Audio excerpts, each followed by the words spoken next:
Hello, welcome again to Fairtax Power Radio. I'm Bob Paxton, And I'm Bob Scarborough. and we are the Fairtax Guys, complete with our standard Fat Albert Rubik's Cube, which represents the ever-changing nature and the incredible complexity of the income tax code. And you've got your famous scrolling banner, which I am still waiting to see at a Wake Forest basketball game. So, The problem, the challenges there are the weekends are my only time at home. oh I'm yeah, in Salem and I live up on the ridge, which is uh-huh. Ridge Parkway, Virginia, North Carolina border. And it's hard as heck to get back down to the big city during. And I certainly can't go to a Thursday or a Friday night game because I have to work the next morning. So, Oh, mercy. Okay. Excuses. You hear? but this That's is all right. I'll give you a pass on that. oh, we're working on it, man. I mean, I got a couple of people I can give one of these to, and Well, I say I'll just have to fly up there and do it myself then, huh? that brings me to another point that anybody that's in the area of any game, for that matter, can pick up one of these off of our promo website, Yes. and you get shirts and hats and just about anything that will, and cards, the palm cards and the information that you can pass around to people. But you can get one of these nifty scrolling banners and use them at town halls and at meetings, and you jump behind somebody who's live on whatever the nightly news is and go. Hmm. Well, no disrespect to the Demon Deacons there, but if you go to a North Carolina or a Duke game, you're probably going to get a little more coverage. Probably so. Yeah, yeah, absolutely. Without a doubt. Without a doubt. All Yeah. right. Oh, Well, America, when we can sit down and freely talk about all the benefits of the fair tax. indeed. Well, I tell you what, we have just concluded a rather lengthy series going through chapter by chapter. We hit most chapters, combined a couple of them of the original Bortz and Linder Fair Tax book. And if you have not seen those particular episodes of Fair Tax Power Radio, you need to go back to the Rumble archive or the Fair Tax Guys YouTube channel archive and check this out. This is, I say, it's an incredibly entertaining read. You would never think that a book about taxes would be fun to read, but it's a fairly short book. You could read it fairly quickly, but a lot of good information there. We certainly hope people will, if they haven't done so already, will get themselves a copy of the original Fair Tax book and check it out. You can get those books downloadable. You can get them instantly, just like that, off of one of your favorite platforms for Kindle, and a couple of $3, $9, I think, is what I paid, and start reading it today. All And right. Well, if you have the reader on it where you can get the audio for it, mhm. actually have somebody read it to you like a bedtime story. All right. Well, let's crack open a cheer wine here and get ready to go with another edition of Fair Tax Power Radio. And as we always do, we will start with our weekly look at what the Congress critters are trying to do to the tax code. Go to congress.gov, put Internal Revenue Code in quotes into the search bar at the top. Be sure you're selected only legislation in the current Congress. As of the day we're recording this, 1,889, almost 2,000 hits. There'll be well over 2,000 hits by the time this Congress is done. And that's what the Congress critters are. I mean, they are just constantly messing with the tax code, and nobody's watching them but us, but we'll tell you what they're up to. At the top of the list today is H.R. 9359 from Representative Van Drew in New Jersey. This is to amend the Internal Revenue Code to repeal the inclusion of gross income on Social Security benefits. When they first started out, Social Security was not considered taxable income. Then they changed it that it was. Now they've got to change it back. Again, that is the constantly shifting, nature of the tax code. You never know from one year to the next what the law is going to say. And Again, I remember what Professor David Kendall said when we talked to him. One of the hardest things about having an income tax is defining what income is, what counts and what doesn't count as taxable income. And it's constantly changing. And that is just not going to be the case with a fair tax. When you get rid of this pile of spaghetti and replace it with a fair tax, you just simply pay your taxes when you buy something. End of story. You're not constantly changing the rules as you go along, depending on what party is in charge of the government. And we always say, once you understand it, you'll demand it. And I think that's where we are with a lot of folks, because on our social media pages and within some of the independent FAIRtax social media pages that are out there, folks are actually starting to dig in and ask really substantive questions about how it works. So Mm-hmm. I find that to be encouraging now, because we go on the saying of once you understand it, you'll demand it. So there are folks out there, and we thank you for that. Please Yep. get us if you have an interest in learning more and you have a question about something.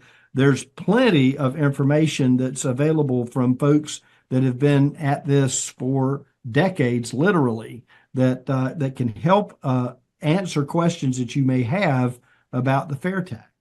Yeah, there's a whole FAQ section on fairtax.org. There are also some whiteboard animations there about how it works. So we direct people to fairtax.org if they want to self-educate on how the fair tax works, what it is, what kind of impact it would have. And of course, we welcome questions here at FairTax Power Radio. You can write us at thefairtaxguys@gmail.com. We haven't really mentioned that in a while, but you can Yes. leave a comment on the video, either on YouTube or on Rumble or wherever you happen to be watching it.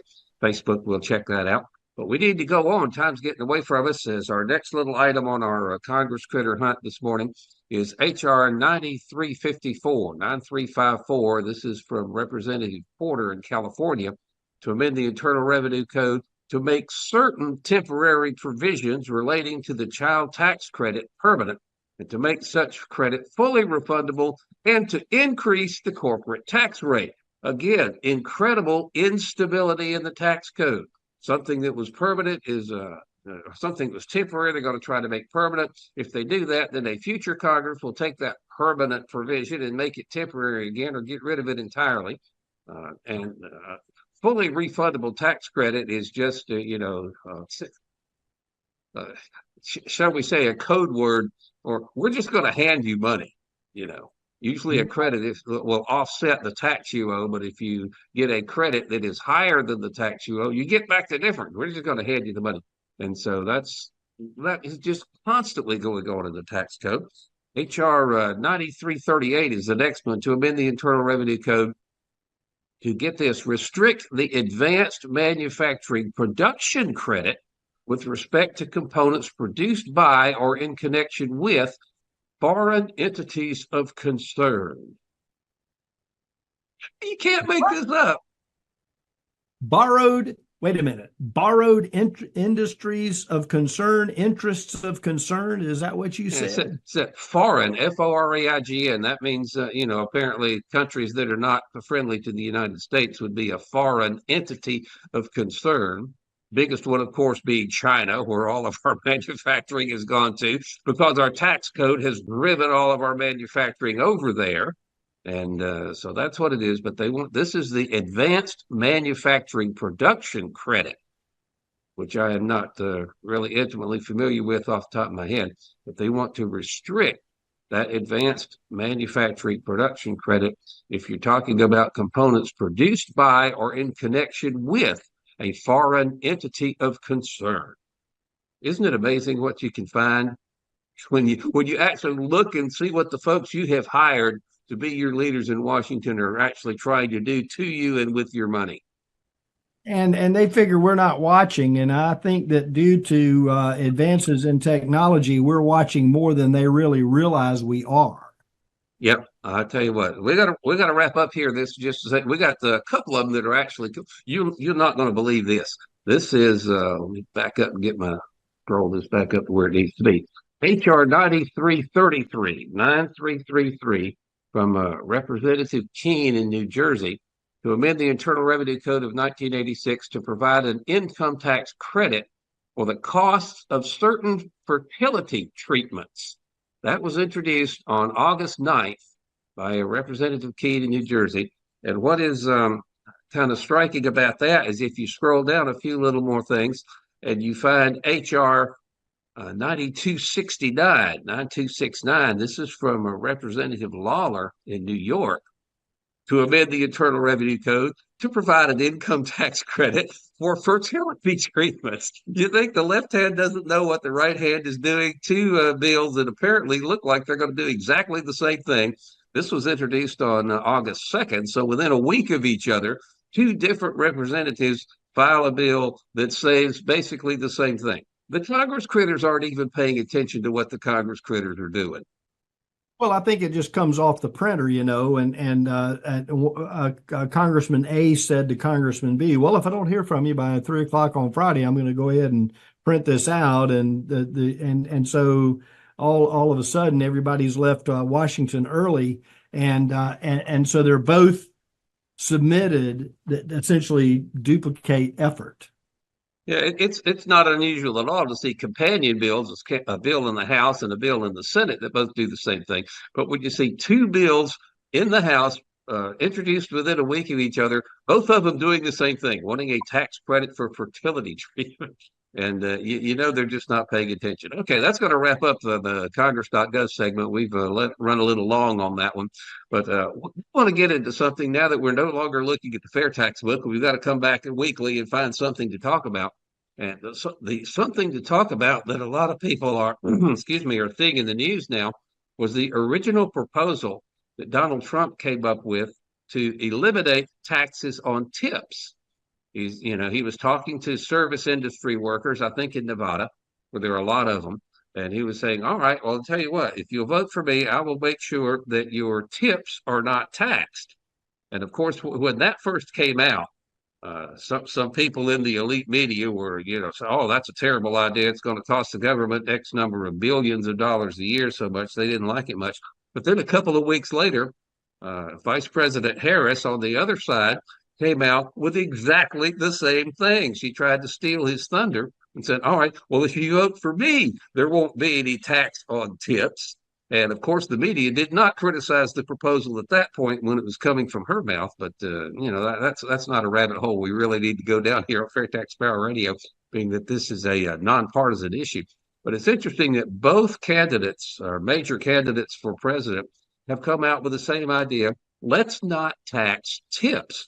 Of course, we know what they're doing. They're just trying to win the votes of people who rely on tips for their well-being and to get by. But really, both parties are looking for a particular catchphrase that resonates with the consumer, with the voter, with our citizens, with you and me, and you have to be careful about it. Some things they have immediate control over, but our free market drives a lot of what we see happening in our economy, depending on regulation that's applied to it, depending on how much tax goes into a particular area, depending on like where we are right now with the sustained inflation because of the additional dollars that were flooded into the economy during the pandemic and post-pandemic time period. So now we're dealing with that in terms of those high prices for fuel, for the consumables like groceries and that type of thing. Insurance, auto insurance. I heard today the auto insurance is super high, and I've seen that in my own bill every month that comes in for my automobile insurance. So we have to take a look at what is being said during this campaign that can actually be attained. And the big thing is reduce regulation, lower taxes. And this is where the FAIRtax comes in, because we have an opportunity while we're all talking about how much money it costs to do stuff and how much it's eating into our savings and where credit card usage and bills and balances are super high. we have an opportunity to underscore the value of switching to a tax on consumption from an income tax that will essentially neutralize a considerable amount of the pressure that's on a lot of different areas of the economy. But I'll tell you what I was just thinking in my head when we've got both presidential candidates now saying that they want to, eliminate taxes on tips. We just saw in our Congress.gov segment a minute ago, there's somebody who wants to make Social Security benefits no longer taxable income. Well, I got to know, why don't we just convince somebody, if we can convince at least one of the major party candidates to just scrap the idea of taxing income entirely.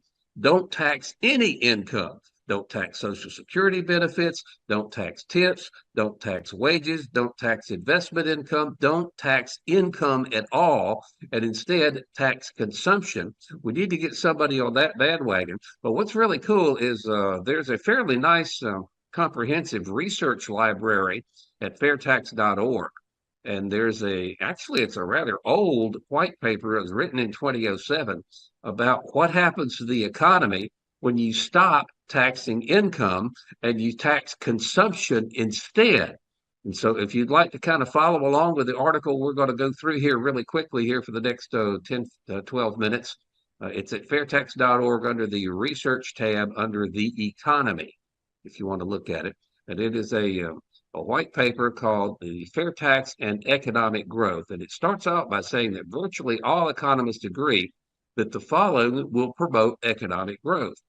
Point one, replacing the income tax with a consumption tax, replacing a graduated rate system with a flat marginal tax rate system and lower marginal rates and broaden the tax base.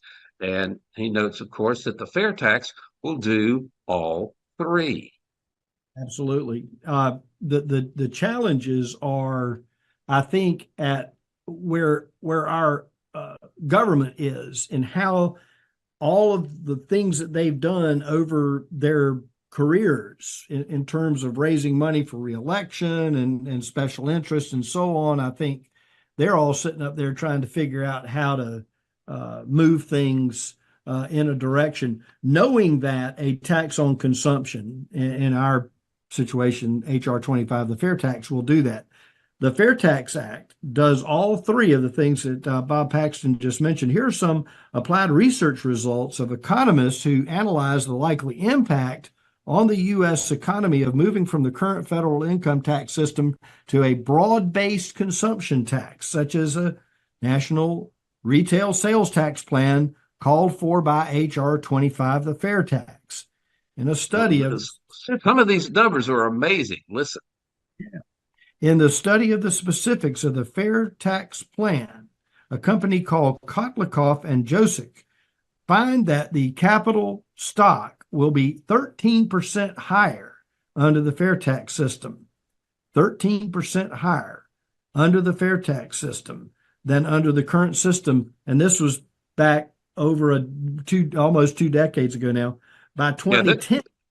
Yeah, this was written in 2007, and they're basically saying in 3 years you will get a 13% higher, capital stock, and 41.4% higher by 2030. Had this thing gone in 2007, long run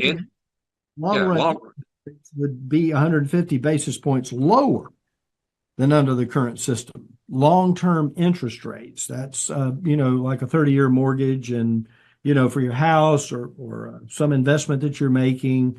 That's really quite incredible when you stop for a moment and think about it. And we always tell people, once you understand it, you'll demand it. Dig into the research that's available at fairtax.org. It's what we're going over right now with the Fair Tax and Economic Growth. Yeah, the study states, and this is quote here, the shift to the fair tax raises marginal labor productivity and real wages over the course of the century by 18.9% and the long run output by 10.6%. These are numbers that you can only dream of. That kind of economic growth is just unheard of under the current income tax system. Currently, if we get 4% GDP growth, we're doing really good. And Yes. the fair tax, these economic studies say will produce double-digit GDP growth. And they've just got all kinds of benefits here. The long run low income households experience a 26.7% welfare gain, middle income households 10.9% gain, high income households a 4.7% gain. Now, unfortunately, there are going to be some people that look at this and say, if it helps the high income households, well, I'm against it. But if you look at the numbers, the high income experience a 4.7% gain, lower income ones 26.7%. So if you're supposedly standing up for the little guy, you should still be way in favor of this because it's going to help the lower income people a lot more. It's going to help everybody. But the lower income people are the ones that really, really do well under the fair tax. And the one thing that we hear in news reports and commentary about the fair tax is it's going to hurt the poor. And I'll reiterate those numbers that Bob just talked about. In the long run, low income households experience a almost 27% welfare gain, middle income households a little over 10%, and high income households 4.7%, almost 5%.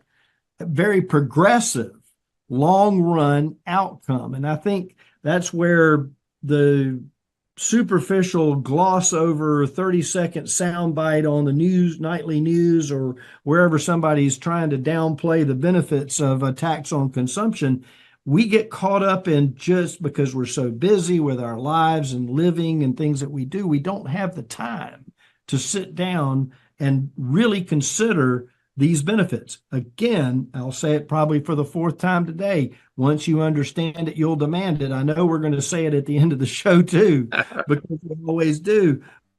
You really take time to look through this, folks. And those of you who are watching or listening, we know you're out there and we appreciate it.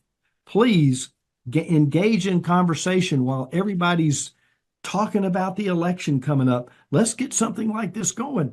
Donald Trump said, no tax on tips. Kamala Harris has said, no tax on tips. Social Security, no tax on the Social Security income. Can you imagine? There was a fellow not too long ago who made a comment on one of the social media pages about, I'm retired. I don't pay taxes on my Social Security. Well, I hate to say it, but he's got a withdrawal on the Social Security check every time he gets that check coming in. There's something coming out that's going back into the federal government, which, that's money that he put in supposedly a long time ago. But we have to really start peeling away the layers of the onion, if you will, to really get down into the nuts and bolts of what the benefit the fair tax would be under as opposed to the current way taxes get taken into the federal government, into the treasury. Amen. And one other thing that this article mentions that I want to get to refers to another study that was done by Arduin, Laffer, and Moore Econometrics is the name of the outfit that did it. That study finds that investment, that is what drives a healthy economy. Investment will be 33% higher in the first year, 41% higher by the 10th year under the fair tax than under the current system. Can you imagine something that would stimulate investment to that level?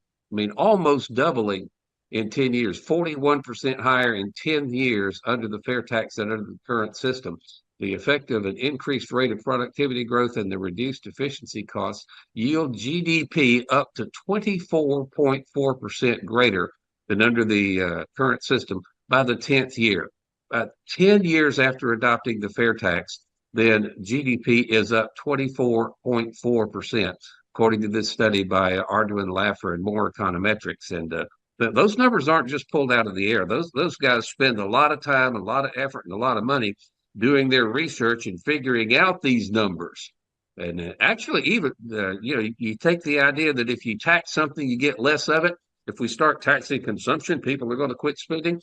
This study says that consumption, fueled by a 1.7% higher real disposable income in the first year, increases to 11.8% by the 10th year. So even though we're going to tax consumption instead of income, with the fair tax, people are going to have more money in their pocket. They get their entire paycheck They do not have the payroll taxes. They get the prebate to pay their taxes on their basic necessities. You've got more money in your pocket. And when you have more money in your pocket, what happens? You spend it. And when you spend it, Oh, then the tax revenue goes up. It is a win-win situation to get rid of the current income tax and replace it with the fair tax. I do not understand why people don't get that. well, and that's the hard thing. I mean, again, everybody's busy, living their lives, they're working, they're doing, they're playing with their kids, they're taking vacations, they're doing all these other things, and not you and I live up close to the campfire of the fair tax. We're sitting there right with the heat right on us and everything. Some people are back Hmm. here at the lake or wherever they're hanging out, doing other things, and all of a sudden they see this fire burning over here, and you and I've been standing around it for a long time, and you even longer, as far as the show is concerned than I.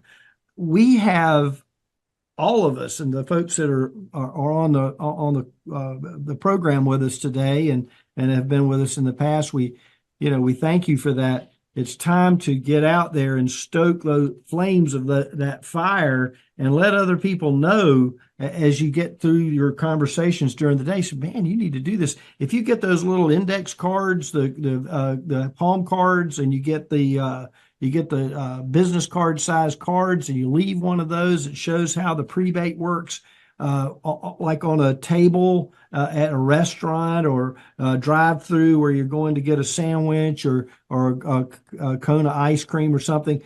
Leave that with the people that are in front of you, the folks you encounter on a daily basis. Here, I want you to see this. And it doesn't have to be any big, drill down conversation. Just give them a piece of paper. Plant that seed that they go, oh, wow, this is something. And now all of a sudden they've got a couple of these little cards that you've left them over the last couple of weeks. And they go, wow, this is really something. And they dig in, and this is the time to do it. I think we're closer to reality of HR 25 than we've been because of the state of the economy that we have. We are in sustained, pressure from inflation for the last 2.5, 3 years. And really, I'm not sure how it gets diffused at this point, other than just, we crash land with the interest rates that the Fed keeps changing around, and then eventually the money that's floating around in the economy, too much money chasing few too goods. We end up, getting out of it. But is that going to be 8 years from now, or 3 or 2 years from now? Who knows? But if we can nail down the consumption tax as a viable alternative, and the more people get to understand how the fair tax works, I think the better off we'll all be. And I have a lot of people tell me, oh, it'll never work. And then I remind them it takes a minute, think decades, to make something like this happen. So eventually it will be the law of the land. It will happen. It takes time. So we have to be vigilant, all of us, those of you who are listening and watching, and us that are in the volunteer positions. We have to stay positive and hopeful and understanding that it will happen at some point in time. Amen. Well, I'll tell you what, we are out of time here for this edition of FAIRtax Power Radio. Let me toss something out for you, though. The chances that, somebody like you or me or just anybody, I don't know that presidential candidates have town halls. They have rallies and events where they speak and everybody else listens. So the chances of being able to directly ask one of the presidential candidates, hey, if not taxing tips is a good idea, how about not taxing income at all? And see what they say. But there are a lot of media people that have presence on social media. Tucker Carlson, Megyn Kelly, Bill O'Reilly, people that do have access and the ability to ask these presidential candidates a question. So why don't you lean on some of the media people's social media and encourage them to ask the question, if not taxing tips is a good idea, how about not taxing income at all? And see if we can get that question before one of the presidential candidates and see what the answer would be. But anyhow, we are going to have to wrap this up. We are flat out of time and then some on this edition of FAIRtax Power Radio. Thanks so much for watching, listening, and sharing the video. Until we meet again, same time, same channel next week, I'm Bob Paxton. I'm Bob Scarborough. We are the FAIRtax Guys, reminding you the fair tax is the only truly fair tax, and once you understand it, you'll demand it. So what would you do for her? We've got several programs that will help her. We just need to find out how much she makes. But the good news is, the less she does, the more we can help. Yeah. If I may, with the fair tax, we wouldn't even tax her income. So the more she makes, the more she has. But still, a consumption tax could eat up a lot of her income. Which is why at the beginning of every month, we're actually going to give back all that she pays in taxes on basic necessities. You're going to give her back her taxes? Every month. On everything taxed on basic necessities. But we're also going to give it back to you and to every American citizen. Why? Well,